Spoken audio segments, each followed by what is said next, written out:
నమస్తే welcome to nationalist hub. UP CM Yogi Adityanath RSS centenary సెలబ్రేషన్స్లో ఘాటు వ్యాఖ్యలు చేశారు, సంచలన వ్యాఖ్యలు చేశారు. పొలిటికల్ ఇస్లాం గురించి మాట్లాడారు. ఈ మధ్యకాలంలో ఏ రాజకీయ నాయకుడు ఈ అంశాన్ని గురించి లేవనెత్తలేదు, మాట్లాడలేదు. సో ఈ అంశాన్ని గురించి మాట్లాడదాం. ఫస్ట్ ఆఫ్ ఆల్ డిఫైన్ చేద్దాం. పొలిటికల్ ఇస్లాం ఏంటి, ఏ విధంగా సనాతన ధర్మంపై ప్రభావాన్ని చూపించింది, ఇప్పటికీ కూడా ఈ దేశానికి ఎందుకు ప్రమాదం, యోగి గారు మాటల్లో హైలైట్స్ ఏంటో ఒకసారి చూద్దాం. నాతో జాయిన్ అవుతున్నారు, స్టూడియోలో అందుబాటులో ఉన్నారు సీనియర్ జర్నలిస్ట్, రాజకీయ విశ్లేషకులు సురేష్ కొచ్చిటిల్ గారు. సురేష్ గారు నమస్తే. నమస్తే రాజు గారు. ముందుగా యోగి గారి మాటలు చూసిన తర్వాత ఒక వైబ్రేషన్స్ లాగా క్రియేట్ అయ్యి, నిజంగా ఏ పొలిటికల్ లీడర్ డేర్ చేయరు, ఇలాంటి అంశాలను టచ్ చేయడానికి సాహసం చేయరు. సో ముందుగా మీ ఇనీషియల్ రిమార్క్స్, మీ డెఫినేషన్ ఫస్ట్. పొలిటికల్ ఇస్లాం అంటే మనం చాలా సైడ్ నుంచి మనం చూసుకోవచ్చు. ఒకటి అంబేద్కర్ గారు చెప్పిన ఒక ఇస్లాం కాన్సెప్ట్ ఒకటి ఉంది. వాట్ ఈజ్ ఇస్లాం, ఇస్లాం ఎందుకు నార్మల్ సొసైటీలో జెల్ కాదు అని చెప్పి ఆయన చాలా క్లియర్గా ఎక్స్ప్లెయిన్ చేశారు. ఒకటి పొలిటికల్ ఐడెంటిటీ గురించి, ఇస్లామిక్ బిలీఫ్స్ ఉంటుంది, అది కాకుండా పొలిటికల్ పొజిషన్స్ ఉంటుంది, స్ట్రాటజీ ఉంటుంది, ఐడెంటిటీ ఉంటుంది. ఈ రెండు ఎప్పుడు కలవదు, ఇస్లామిక్ బిలీఫ్స్ అని కలవదు అనమాట.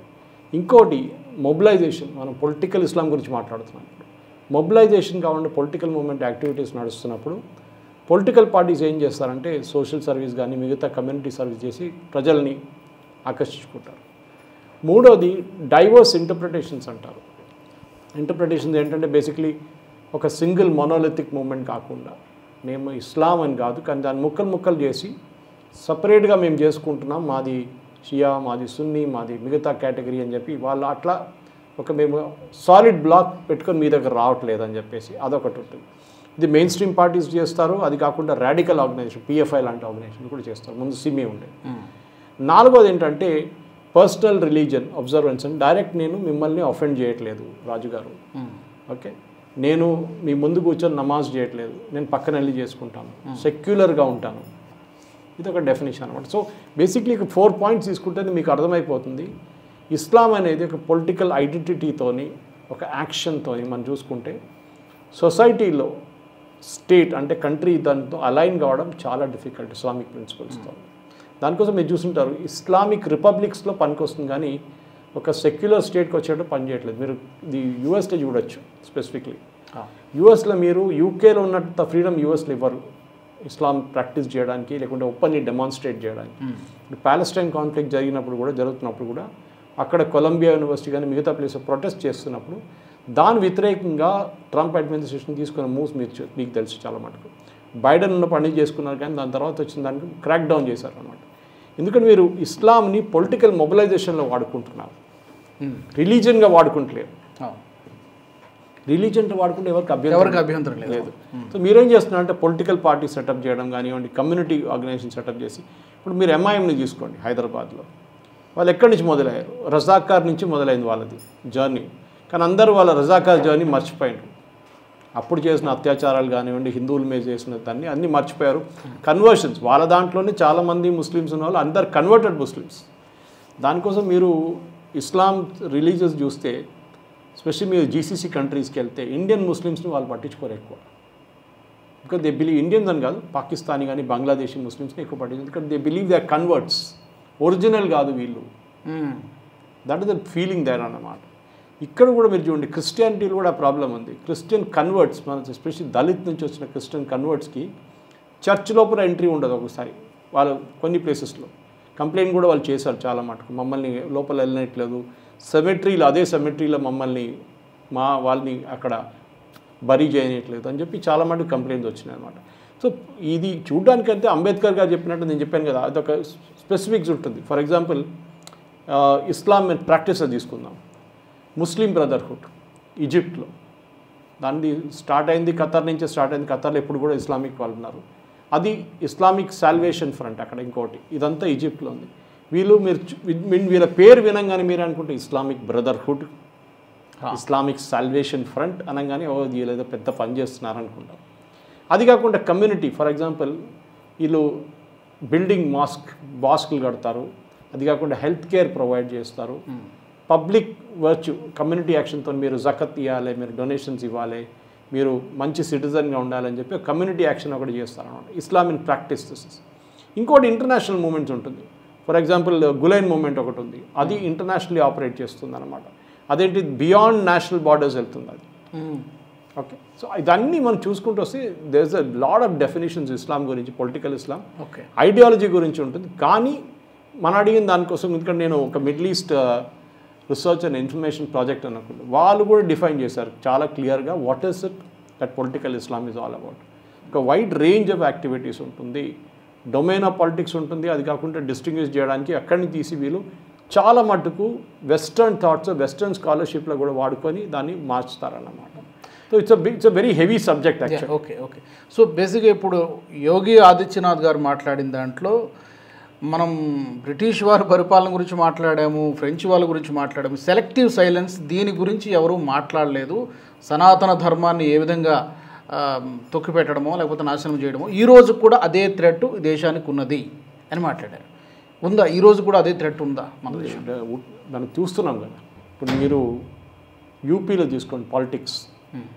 యూపీ పాలిటిక్స్లో అఖిలేష్ యాదవ్ ముస్లిమ్స్ గురించి ఎక్కువ మాట్లాడతారు, హిందువుల గురించి తక్కువ మాట్లాడతారు. ఒకసారి డౌట్ వస్తుంది, ఆయన ముస్లిం అయినా హిందూ అయినా అని చెప్పేసి. అదొకటి ఉంటుంది. ఎందుకంటే పొలిటికల్ ఇస్లాం అని మాట్లాడినప్పుడు యోగి ఆదిత్యనాథ్ గారు ఏం చెప్పారు, మన యాన్సిస్టర్స్ దీని వ్యతిరేకంగా పోరాటం చేశారు. అది ఆఫ్ఘాన్ వాళ్ళు వచ్చినా కానీ, ముఘల్స్ వచ్చినా కానీ, శివాజీ నుంచి అహోం రాజుల దాకా అందరూ పోరాడారు వీళ్ళు వ్యతిరేకంగా. ఎందుకు పోరాడతారు? మన రిలీజియన్ని కాపాడుకొని, హిందూయిజంని కాపాడుకొని చేశారు. గురు గోబింద్ సింగ్ చూడండి, సిక్కిజం ఎక్కడి నుంచి వచ్చింది. మన మహారాణా ప్రతాప్ చూడండి, శివాజీ గురించి మాట్లాడాం మనం. మహారాణా సాంగా అందరూ సినిమాలు వచ్చిన తర్వాత తెలిసింది ఎవరు అని, దానికి ముందు ఎవరు తెలియదు. శివాజీ అంటే తెలుసు, కానీ వీళ్ళందరూ పొలిటికల్ ఇస్లాం వ్యతిరేకంగా కొట్లాడారు. ఎందుకు మన సోమనాథ్ మందిరంని 16 సార్లు ధ్వంసం ఎందుకు చేశారు? ఒకసారి ధ్వంసం చేస్తే అర్థం చేసుకోవచ్చు. 16 సార్లు ఎందుకు చేశారంటే మీ బిలీఫ్ అండ్ మీ ఐడెంటిటీని మొత్తం చేయాలి. నార్త్ ఇండియాలో మీరు చూసుంటారు చాలా మటుకు. ఇప్పుడు రామ్ జన్మభూమి గురించి మాట్లాడుతున్నాం, అది కాకుండా చాలా ప్లేసెస్లో గుడిని కొట్టేసి దాని మీద మస్జిద్లు కట్టేశారు. ఓపెన్గా కనిపిస్తుంది. మీరు మథురాకి వెళ్తే ఈజీగా తెలిసిపోతుంది అది wall is of a temple అని. దానికి పెద్ద సైంటిఫిక్ ఎక్స్పెరిమెంట్ ఏమి అక్కర్లేదు, ఎవిడెన్స్ అక్కర్లేదు. సో పొలిటికల్ ఇస్లాం ఇప్పుడు కూడా భారతదేశంలో పనిచేస్తుంది. అది డివైడ్ చేయడానికి ఆయన నిన్న ఉత్తరప్రదేశ్లో బలరాంపూర్లో మాట్లాడుతూ ఈ మాట చెప్పారన్నమాట. ఒక సెల్ఫ్ స్టైల్డ్ ఒక రిలీజియస్ ఒక ప్రీచర్ చంగూర్ బాబా అని చెప్పి ఆయన నడిపించుకున్నాడు. ఇల్లీగల్ కన్వర్జన్ ర్యాకెట్, ఆయన అకౌంట్లో కోట్లు దొరికాయంట. 500 కోట్లు. 500 ఎక్కడి నుంచి వచ్చిందండి 500 కోట్లు? నార్మల్ సిటిజన్ అకౌంట్లో 500 కోట్లు ఎక్కడైనా వస్తాయి రాజుగారు? ఇది ప్రాబ్లం. ఫండింగ్ మొత్తం ముస్లిం కంట్రీస్ నుంచి వచ్చింది డెఫినెట్గా. సో ఎందుకు పొలిటికల్ ఇస్లాం? ఇప్పుడు మీరు క్యాలిఫేట్ గురించి మాట్లాడతాం మనం. ఇప్పుడు క్యాలిఫేట్ ఒరిజినల్ ఎక్కడ ఉంది? టర్కీలో ఉండే. 1921లో మాప్లా రైట్స్ కేరళలో ఎందుకు జరిగింది? బ్రిటిష్ వాళ్ళు క్యాలిఫేట్ని మొత్తం కొట్టి ధ్వంసం చేశారు టర్కీలో అని చెప్పి ఇక్కడ గొడవ పెట్టుకున్నాయి. ఇక్కడ హిందువులు చంపారు. కేరళలోనే ఎంతో వేలాది మంది హిందువులు చంపారు. ఎందుకండి? హిందువులతో ఏం సంబంధం ఉంది క్యాలిఫేట్కి? ఏం లేదు. కానీ వీళ్ళు బ్రిటిష్ వాళ్ళ వ్యతిరేకంగా మేము పోరాడుతామని చెప్పి కత్తులు తీసుకొచ్చి అది తీసుకొచ్చి ఇది తీసుకొచ్చి హిందువులు మొత్తం చంపబడేస్తారు నార్దర్న్ కేరళలో. దాన్ని సపోర్ట్ చేసిన మనిషి మోహన్ దాస్ కరమ్చంద్ గాంధీ. దాన్ని వ్యతిరేకించిన చాలామంది ఉన్నారు పొలిటికల్ లీడర్స్. సో మనం ఏం చూస్తున్నాం అంటే పొలిటికల్ ఇస్లాం అని చెప్పాడు ఇమీడియట్గా మనం హలాల్ గురించి మాట్లాడతాం. హలాల్ ఎందుకండి చెప్పండి నాకు? హలాల్ వాళ్ళ రిలీజియస్ మీట్ కన్సంప్షన్ కాన్సెప్ట్కి ఉంటుంది. పసుపులో హలాల్ ఎక్కడొచ్చిందండి? ఆటాలు ఎక్కడొచ్చిందండి? కన్స్ట్రక్షన్స్, అపార్ట్మెంట్లో పృథ్వీరాజ్, మలయాళం యాక్టర్ పృథ్వీరాజ్ చూసాం, అక్కడెక్కడ వచ్చిందండి హలాల్? ఇదే అర్థం కావట్లేదు. ఎందుకంటే you do your own thing, ఎవరు ఆబ్జెక్ట్ చేయట్లేదు. సో ఈవెన్ హలాల్ సర్టిఫికేషన్కి డబ్బులు సంపాదిస్తారు. This halal certifying agency makes money. And Yogi Adityanath గారు ఏమనంటే 25,000 కోట్లు, మార్క్ ద నంబర్, 25,000 కోట్లు ఈ హలాల్ పేరుతో ఇక్కడున్న ఆర్గనైజేషన్ సంపాదించారు. దీనికి ఏ పర్మిషన్ లేదు, సెంట్రల్ గవర్నమెంట్ పర్మిషన్ లేదు, స్టేట్ గవర్నమెంట్ పర్మిషన్ లేదు. మీరు ఎట్లా ఇష్యూ చేస్తారండి హలాల్ సర్టిఫికేషన్? మీరు FSSAI సర్టిఫికేషన్ కావాలంటే మీకు పర్మిషన్ తీసుకోవాల్సి వస్తుంది, లైసెన్స్ కావాల్సి వస్తుంది గవర్నమెంట్ దగ్గర నుంచి. ఫుడ్ సర్టిఫికేషన్కి లైసెన్స్ ఉంటుంది, హలాల్ సర్టిఫికేషన్ లైసెన్స్ ఎందుకు లేదండి? ఇది ప్రాబ్లం. ఉత్తరప్రదేశ్లో బ్యాన్ చేసి పడేశారు, కానీ తెలంగాణలో చేస్తారు చేయరు, ఓట్లు కావాలి. కర్ణాటకలో చేస్తే చేయరు, ఓట్లు కావాలి. As much as non Muslims halal ఎందుకు కన్జ్యూమ్ చేయాలని ఒక క్వశ్చన్ వస్తుంది. దానికి ఒక ఎకానమీ ఉంటుంది దాని వెనుక.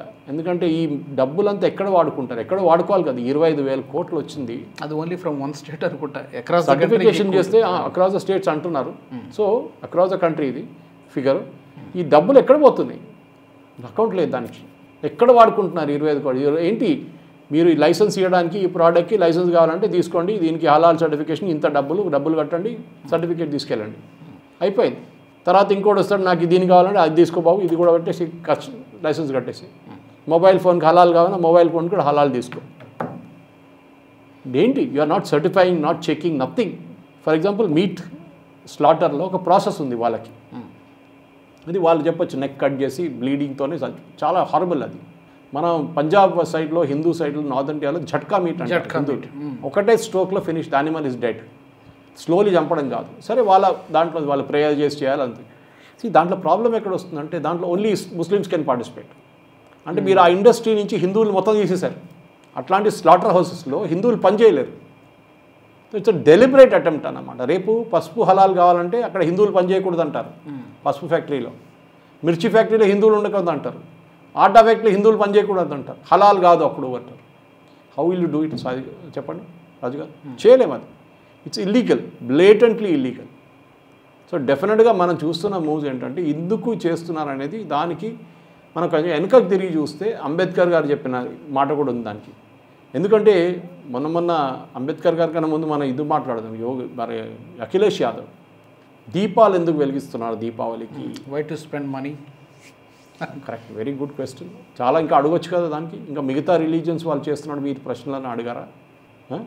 మిగతా వాళ్ళు చేస్తారు కదా. కొంతమంది క్రిస్టియన్స్ క్రిస్మస్ ట్రీ పెడతారు, ఓకే. అది కాకుండా స్టార్ పెడతారు. That is their religion, their lookout, వాళ్ళు చేసుకుంటారు, ఓకే. మీకు ప్రాబ్లం ఏంటి? హిందువులు ల్యాంప్ పెడితే, దీపాలు పెడితే మీకు ప్రాబ్లం ఏంటి? ఆయనకు ప్రాబ్లం ఏంటంటే హిందువులు కలుస్తున్నారు.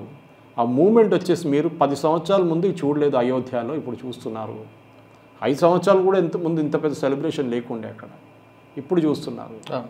వారణాసి ఘాట్లో ఇంత పెద్ద సెలబ్రేషన్ కాకపోతుండే అప్పుడు ముందున్నప్పుడు, ఇప్పుడు అవుతుంది. లాల్ చౌక్లో కూడా, లాల్ చౌక్లో అయింది. ఆలోచించండి, ఎప్పుడు మనం అసలు కళ్ళ కూడా అంత సెలబ్రేషన్ అక్కడ జరుగుతున్నాను. సో ఈ పొలిటికల్ ఇస్లాం అనే కాన్సెప్ట్ని ఫస్ట్ అంబేద్కర్ గారు స్టేట్ చేసినాడు. వీళ్ళందరూ ఉన్నారు అంబేద్కర్ గారు అబద్ధం చెప్పారు. తర్వాత తన పుస్తకాన్ని బయటకు తీసుకొస్తే తెలిసిపోయింది ఏం చెప్పారు. మెయిన్ ప్రాబ్లం ఏంటి, అంబేద్కర్ గారు చెప్పిన దాంట్లో కూడా ఉంది, రిలీజియస్ ఐడెంటిటీ. అంటే వాళ్ళ రిలీజియస్ ఐడెంటిటీలో అగ్రెషన్ చాలా ఎక్కువ. సర్తన్ సే జుదా అంటారు. ఏమని అంటే నేషన్ నెక్స్ట్ వస్తుంది, రిలీజియన్ ఫస్ట్ వస్తుంది. వాళ్ళకి చాలా క్లియర్ అది. They have no apologies on that. So ఈ ముస్లిం పాలిటిక్స్ అనేది ఎంఐఎం కానివ్వండి, నార్త్ ఇండియాలో అఖిలేష్ యాదవ్ వాళ్ళ పార్టీ, సమాజ్వాదీ పార్టీ కానీ రిలీజియస్ ఐడెంటిటీతోనే చాలా. ఇప్పుడు బీజేపీ వైపు అంటారు, బీజేపీ మళ్ళీ హిందుత్వ పార్టీ కాదా అంటారు. ఐడెంటిటీ గురించి మాట్లాడుతున్నాం మనం. హిందూ ఐడెంటిటీకి ప్రాబ్లం ఎక్కడ లేదు. కానీ మీరు మా ఓట్ల కోసం హిందువులు ఎప్పుడు మొత్తం బీజేపీకి ఓట్లు వేయరు కదా. కానీ అంబేద్కర్ గారు అన్నారు in his book that Islam problem ఏంటంటే ఓటింగ్కి వచ్చేటప్పుడు ఎన్ బ్లాక్గా ఓట్ చేస్తారు. ఓల్డ్ సిటీలో చూడండి, ఎప్పుడైనా హిందువులు గెలిచారు అక్కడి నుంచి? నో ఛాన్సే లేదు. అదే టైంలో ఒక ముస్లిం క్యాండిడేట్ మిగతా ప్లేస్ నుంచి గెలవచ్చు కావాలంటే, గెలిచారు కూడా చూసాం మనం చాలా మాట. సో ఈ ఓటింగ్ కానివ్వండి, ఈవెన్ డిమాండ్ ఫర్ పాకిస్తాన్ గురించి మాట్లాడుతూ కూడా చెప్పారు. Partition of Pakistan was politically motivated, ఫ్లాడ్ understanding మీద జరిగిందని అంబేద్కర్ గారు చెప్పారు అప్పుడే అన్నమాట. సో ఈ సోషల్ కన్జర్వేటివ్స్ ముస్లిమ్స్కి ఏమవుతుందంటే అంబేద్కర్ గారు చెప్పినట్లనే వాళ్ళకి సోషలీ రిజిడ్, హిందూ సొసైటీలో కూడా ఉంది సోషల్ రిజిడిజం ఉంది మనకు కూడా. కానీ రిఫార్మ్ వానికి రెడీ గారు వాళ్ళు అంటున్నారు. అది ఇంకా ఆయన చాలా ఇంపార్టెంట్ ఒక స్టేట్మెంట్ చేశారు. అది దాన్ని చాలామంది రిపీటెడ్గా కోట్ చేస్తారు, తప్పు కూడా కోట్ చేస్తారు. ఈ said the brotherhood of Islam is not universal brotherhood of man. Brotherhood of Islam universal brotherhood of man కాదు. దాని కారణాలు కూడా చెప్పారు. ఎందుకంటే బ్రదర్హుడ్ ఆఫ్ ఇస్లాం అనగానే ముస్లిం ఈజ్ ఓన్లీ ఫర్ ముస్లిమ్స్, మిగతా వాళ్ళకి లేదు, అక్కడ ప్లేసే లేదు, ప్రసక్తే లేదు. ఇది ధర్మం వచ్చేసరికి వసుదైక కుటుంబకం మన అంటాం మనం. దానికోసం మనం పరిపాలించారు కదా, ముందు ముఘల్స్, దానికన్నా ముందు అఫ్ఘాన్స్, దాని తర్వాత బ్రిటిష్, దాని తర్వాత ఫ్రెంచ్, అందరూ వచ్చి మన తల మీద కూర్చున్నారు. అది that is the problem. This is how we did it and we have to understand మనం ఎందుకు చేసామనేది. అది స్పెసిఫిక్గా తీసుకొచ్చినట్టు రాజు గారు, that is when we will understand Islam అనేది ఒక కాన్సెప్ట్గా, మనం ఎందుకు చేసామనేది. అది స్పెసిఫిక్గా తీసుకొచ్చినట్టు రాజు గారు, that is when we will understand Islam అనేది ఒక కాన్సెప్ట్గా, మనం ఎందుకు చేసామనేది. అది స్పెసిఫిక్గా తీసుకొచ్చినట్టు రాజు గారు, దట్ ఈస్ వెన్ మీరు చాలా మటుకు కన్జర్వేషన్ ఎందుకంటే మనం ఒసామా బిన్ లాడెన్ చూసాం, ఐమన్ అల్ జవారీని చూసాం, మన దగ్గర దావూద్ ఇబ్రాహిం చూసాం, ఇప్పుడు పాకిస్తాన్లో టెర్రర్ గ్రూప్స్ని చూస్తున్నాం, యసీన్ భట్కల్ని చూసాం. వీళ్ళందరూ ఏం చేశారు? అఫ్జల్ గురుని చూసాం. They use religion as an excuse. ఏంటి? హిందువులు అగ్రెసివ్ అయిపోయారు, హిందువులు మా మీద దాడి చేశారు. అంటే 26/11 జరిగిన తర్వాత రోడ్డు మీద కనిపించిన అందరిని చంపారు కదండి. మనం చేసామా? చేయలేదు కదా. We played it cool. Okay, ఏం కాదు. ఇదే కాంగ్రెస్ వాళ్ళు 3000 మంది సిక్కులను చంపారు ఢిల్లీలో ఇందిరాగాంధీ హత్య తర్వాత. నాథురామ్ గోడ్సే వచ్చిన అదే బ్రాహ్మిన్ కమ్యూనిటీ నుంచి వాళ్ళ ఫ్యామిలీస్ని మొత్తం ముంబైలో, మహారాష్ట్రలో, చాలా చోట్లలో ఇదే కాంగ్రెస్ వాళ్ళు చెప్పారు after the assassination of Mahatma Gandhi 1948లో. అప్పుడేమంటారండి? That is slaughter. అక్కడ కూడా ఉంది. ఇది కాదు మీరు హిందువులు చేయట్లేదని కాదు, హిందువులు చేస్తారు కానీ హిందువుల మీద చేస్తారు. అది జరిగిందన్నమాట. అది వీ సా దట్ చాలా మటుకు. అండ్ దీంట్లో ఈవెన్ ఆయన అన్న దాంట్లో కూడా ఇందాక మీరు హలాల్ గురించి ప్రస్తావించారు. ఇక్కడి నుంచి వచ్చేటువంటి ఫండింగ్ అనేది కన్వర్షన్స్కి వెళ్తుంది అండ్ టెర్రర్ ఫండింగ్ కూడా జరుగుతుంది అని చెప్పి. అంటే హిందువులే మనం కూర్చున్నటువంటి చెట్టు నరుక్కోవడానికి మనమే ఫండింగ్ చేస్తున్నామా, తెలుసో తెలియకుండానే చేస్తున్నారు అనిపిస్తుంది. Is it true? Sir correct. ఎందుకంటే రాజుగారు చాలా మటుకు ఫండింగ్ గురించి మాట్లాడుతున్నాడు. ఫండింగ్ చాలా అనానిమస్ సోర్సెస్ నుంచి వస్తాయి. లీగల్ సోర్స్ నుంచి చాలా తక్కువ వస్తుంది. ఇప్పుడు FCRA రెగ్యులేషన్ ప్రకారం రావాలంటే చాలా డిఫికల్ట్. అది ఆడిట్ ఇవ్వాల్సి వస్తుంది, మీరు స్టేట్మెంట్ ఇవ్వాల్సి వస్తుంది. మీరు సడన్గా చూస్తుంటారు ఒక పెద్ద మస్జిద్ వచ్చేస్తుంది. చిన్న మస్జిద్ ఉండేమో దాన్ని పలగొట్టి పెద్ద డబ్బులు అడిగితే అక్కడి నుంచి గల్ఫ్ నుంచి వచ్చిందంటారు. ఎవరు ఇచ్చాడో ఎవరు తెలియదు. ఏమని అంటాడు 40 ట్రక్కుల సిమెంట్ వచ్చింది, 100 ట్రక్కులు శాండ్ వచ్చింది, ఎవడో డబ్బులు కట్టాడు దానికని. ఎవడో డబ్బులు కట్టాడు, అంత ప్రేమ ఎవరికి లేదు. So it's all funded. ఎందుకంటే ఒకసారి ఇన్స్టిట్యూషన్ వచ్చిన తర్వాత దెన్ ద డామినెంట్ స్టార్ట్ అనమాట అక్కడ. ఫర్ ఎగ్జాంపుల్ మీరు చాలా మటుకు మనం ఈ సిఏ పక్కన పెట్టండి, మనం ట్రిపుల్ తలాక్ తీసుకుందాం. ట్రిపుల్ తలాక్లు వీరు ఎందుకు అబ్జెక్ట్ చేశారు? మా పర్సనల్ లా ఇంపార్టెంట్, నేషనల్ లా ఇంపార్టెంట్ కాదు.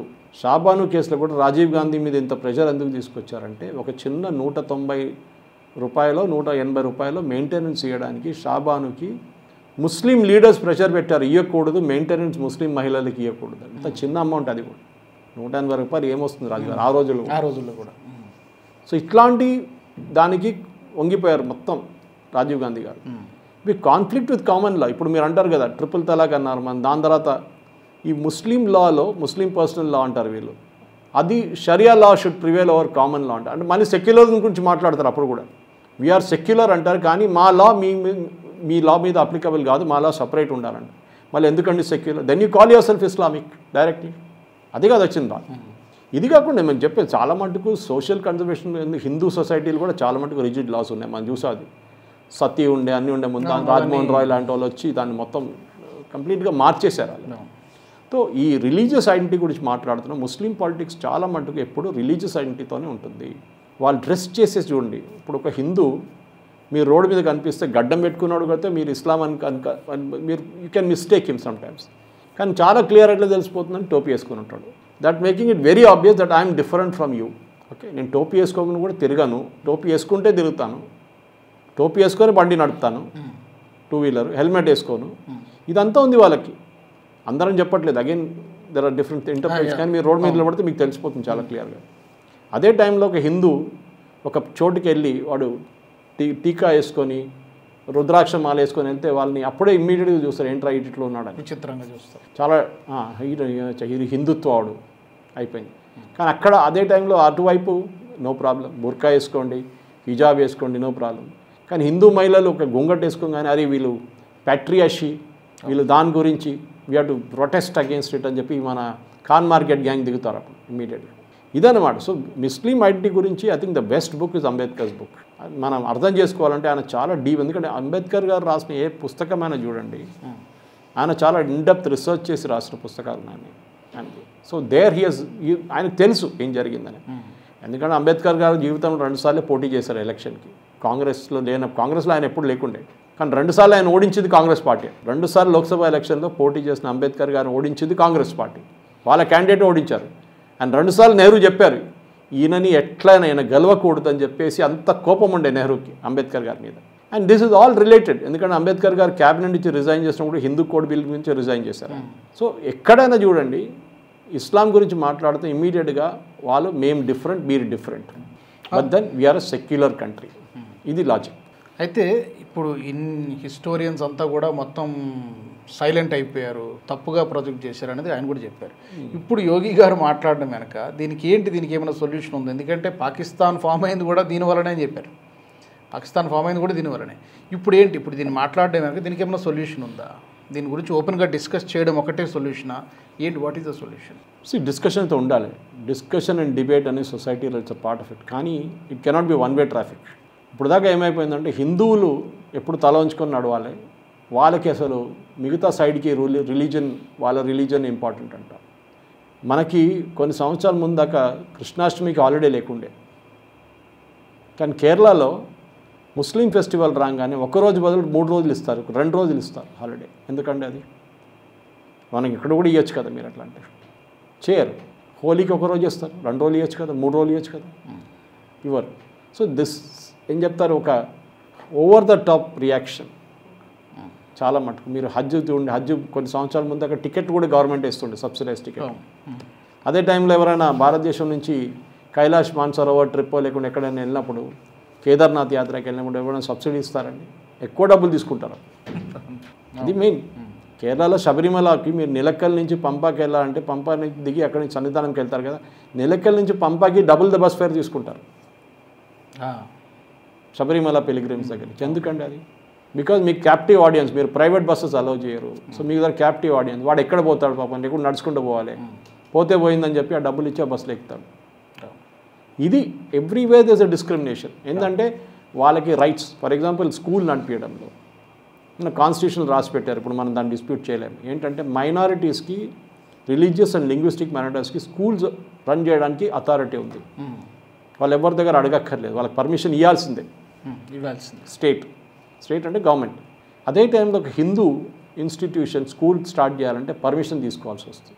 ఇది డిస్క్రిమినేషన్ కాకుండా మళ్ళీ ఏంటండి ఇది? Just because constitution minorities rights ఇస్తే హిందువులకు రైట్స్ ఉండదా? చాలా ఉండే, రాజుగారు మాట్లాడుకుంటూ పోతే మొత్తం రోజు అయిపోతుంది. వాస్ట్ సబ్జెక్ట్ ఇది. ఎందుకంటే డిస్క్రిమినేషన్ చాలా ప్లేసెస్లో ఉన్నాయి. కానీ వీళ్ళేం చేస్తారు, పొలిటీషియన్ చాలా స్మార్ట్గా, రేవంత్ రెడ్డి కానీ వీళ్ళందరూ, రాహుల్ గాంధీ కానీ, వీళ్ళు హిందూ సొసైటీని డివైడ్ చేస్తారు. బీసీ అనగానే ఏబిసిడి, అక్కడ షెడ్యూల్ కాస్ట్ క్లాసిఫికేషన్ మళ్ళీ స్ప్లిట్ చేస్తారు. ఎందుకంటే హిందువులు కంబైన్డ్గా ఇప్పుడు ఓట్ చేయకూడదు, అది వీళ్ళ స్ట్రాటజీ. ఎందుకంటే ఏ రోజు హిందువులు కంబైన్డ్గా ఓట్ చేస్తారో ఆ రోజు ఒక పార్టీ మన ఇక్కడ దేశంలో ఉండదు. అది మనకు తెలుసు ఏ పార్టీ అనేది. వాళ్ళు మొత్తం మాయమైపోతారు. 400 సీట్లు మెజారిటీ వచ్చిన కాంగ్రెస్ పార్టీకి రాజీవ్ గాంధీ టైంలో అప్పటి నుంచి ఇప్పుడు దాకా మెజారిటీ ఎప్పుడు రాలేదు. That was 1984. Now we are in 2025. ఇన్ని సంవత్సరాల తర్వాత కూడా కాంగ్రెస్కి మెజారిటీ ఆన్ దర్ ఓన్ ఎప్పుడు రాలేదు. సో అదే ఆలోచించండి. ఏ రోజు హిందువులు సంఘటితమై ఒకటే ఓట్ చేస్తే, యునైటెడ్గా ఓట్ చేస్తే ఆ రోజు కాంగ్రెస్ వైపౌట్ అయిపోతాం. దానికోసమే రాహుల్ గాంధీ స్ట్రాటజీ. ఏది? ఎప్పటికప్పుడు దళితులు, బ్యాక్వర్డ్ క్లాసులు, వీళ్ళు ఆలోచించి ఆ రోజు సూసైడ్ చేసుకున్న ఐపీఎస్ ఆఫీసర్ హర్యానాలో వాళ్ళ ఇంటికి వెళ్ళి కూర్చొని వాళ్ళ ఫ్యామిలీతో మాట్లాడి ఫోటోగ్రాఫ్ వీడియోలు అన్నీ చేశాడు.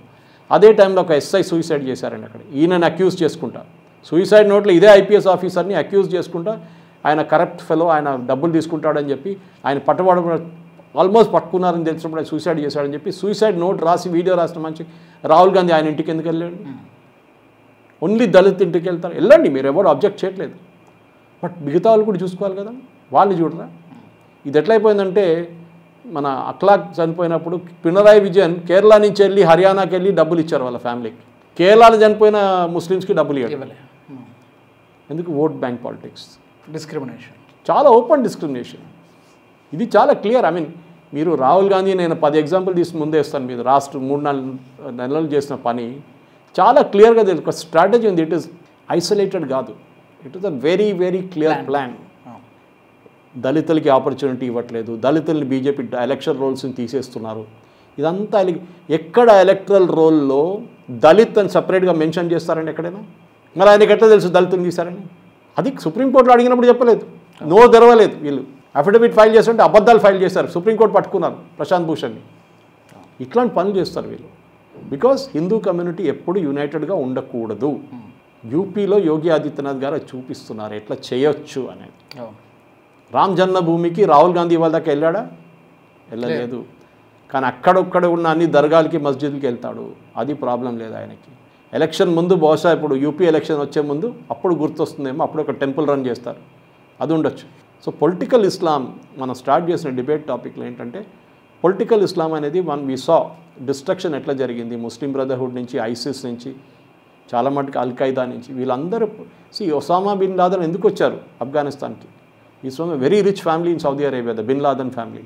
చాలా పెద్ద పెద్ద కంపెనీస్ లేవు వాళ్ళ దగ్గర. అట్లాంటి డబ్బులు ఉన్న చదువుకున్న మనిషి ఎందుకు ఆఫ్ఘనిస్తాన్లో వచ్చి దిగాడు? The entire thing was dominance. అక్కడి నుంచి సోవియట్స్ని ఓడించాలి, దానికి అమెరికా సహాయం తీసుకున్నారు. దాని తర్వాత అమెరికా మీద దాడులు చేశారు, అమెరికన్స్ పారిపోయారు. ఇదంతా జరిగింది బికాస్ డామినెన్స్ ఉండాలి. మీరు చెప్పండి, Syria was never a Christian Islamic country. Lebanon Christian country, ఇప్పుడు కూడా వాళ్ళ దగ్గర క్రిస్టియన్ కంట్రీ. ఇప్పుడు కూడా ఐ థింక్ 16-18% ఉన్నారు, మిగతా అంతా పోయారు, మొత్తం కంప్లీట్ డిసపియర్డ్. ఎన్నో కంట్రీస్ క్రిస్టియన్ కంట్రీస్ ఇప్పుడు ఇస్లామిక్ అయి మారిపోయారు. దానికోసం స్వామి వివేకానంద కూడా చాలా క్లియర్గా చెప్పారు కదా, ఈ Hindu who leaves the Hindu religion is a bigger threat than within the Hindu community. I may be wrong here or there inter the statement. Basically essence ఏంటంటే హిందూస్ నుంచి బయటికి వెళ్ళినవాడు హిందూ రిలీజియన్కే పెద్ద థ్రెట్ అయి మారుతాడు రేపు అని స్వామి వివేకానంద చెప్పారు. ఎందుకంటే అక్కడ వెళ్ళి హిందూ రిలీజియన్ తిడతాడు వాడు. అదే జరుగుతుంది కదా ఇప్పుడు. అన్టచబిలిటీ గురించి, మాకు రైట్స్ ఇవ్వట్లేదు, మాకు టెంపుల్స్ వెళ్ళట్లేదు, అదంతా ఇప్పుడు బయటపడుతున్నారు. ఎందుకంటే still there to show that Hindu society is divided. దానికోసం మేము అటువైపు వెళ్ళిపోయాము. సరే, అటువైపు మిమ్మల్ని చూసుకుంటున్నారా? అది కూడా లేదు కదా. అటువైపు కూడా అదే డిస్క్రిమినేషన్ నడుస్తుంది. అప్పుడు మీరు నోరు తెరవారు. ఎందుకంటే ఇప్పుడు Catch-22 అక్కడి నుంచి మనం తిరిగి ఇక్కడ రాలేదు, గర్వాప్సి చేయాల్సి వస్తుంది మళ్ళీ. So this is the basic Tenet.